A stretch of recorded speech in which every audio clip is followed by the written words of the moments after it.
बातमी राजकीय वर्तुळातनं महायुतीनंतर महाआघाडीमध्ये निकालाआधीच खडाखडी बघायला मिळते। मुंबईमध्ये महायुतीत तर सांगलीमध्ये महाविकास आघाडीमध्ये वाद पेटलेला आहे।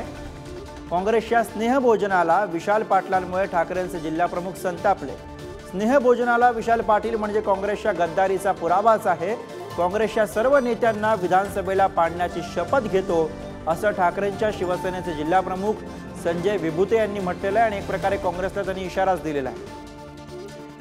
आणि याच विषयी अधिक बोलूया। सांगलीमधनं प्रतिनिधी स्वप्नील पाटील आपल्या सोबत आहेत। स्वप्नील, एकीकडे काँग्रेसच्या स्नेहभोजनाला विशाल पाटील दिसतात, दुसरीकडे यावरनं स्वाभाविक प्रतिक्रिया ही ठाकरेंच्या शिवसेनेमधनं येते। चंद्रहार पाटलांनी सुद्धा अशीच प्रतिक्रिया दिलेली आहे।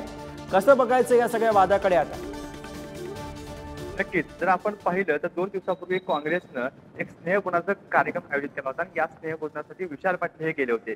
यावरून आता ह्या राजकीय चर्चा सुरू झालेल्या आहेत। लोकसभा निवडणुकीमध्ये काँग्रेसनं विशाल पाटलांना तिकीट मिळावे असे प्रयत्न केले होते, परंतु ते मिळाले नव्हते।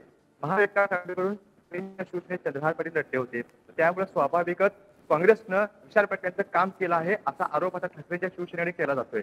या स्नेहभोजनाच्या कार्यक्रमात ठाकरेंच्या शिवसेनेचे जे जिल्हा प्रमुख आहेत संजय विभुते यांची देखील प्रतिक्रिया पुढे आलेली आहे।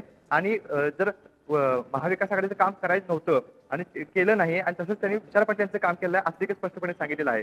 येणाऱ्या विधानसभा निवडणुकीमध्ये याचा वचपा देखील काढण्याचा त्यांनी आता निर्धार केलेला आहे आणि येणाऱ्या विधानसभा निवडणुकीमध्ये काँग्रेसच्या सर्व नेत्यांना पाडण्याची शपथ शिवसेनेचे संजय विभुते यांनी घेतलेला आहे। त्यामुळे आता महाविकास आघाडीमध्ये सांगलीमध्ये जर बघितलं तर कुठेही आलेबेल नाही आहे, चांगली घटना नाही आहे असं दिसून येतं। कारण की आता ठाकरेंची शिवसेना आणि काँग्रेस यांच्या ते अत्यंत वाढलेले आहेत आणि येणाऱ्या काळामध्ये नेमक्या काय राजकीय घडामोडी करतात हे देखील पाहणं आता औचित्यच असणार आहे।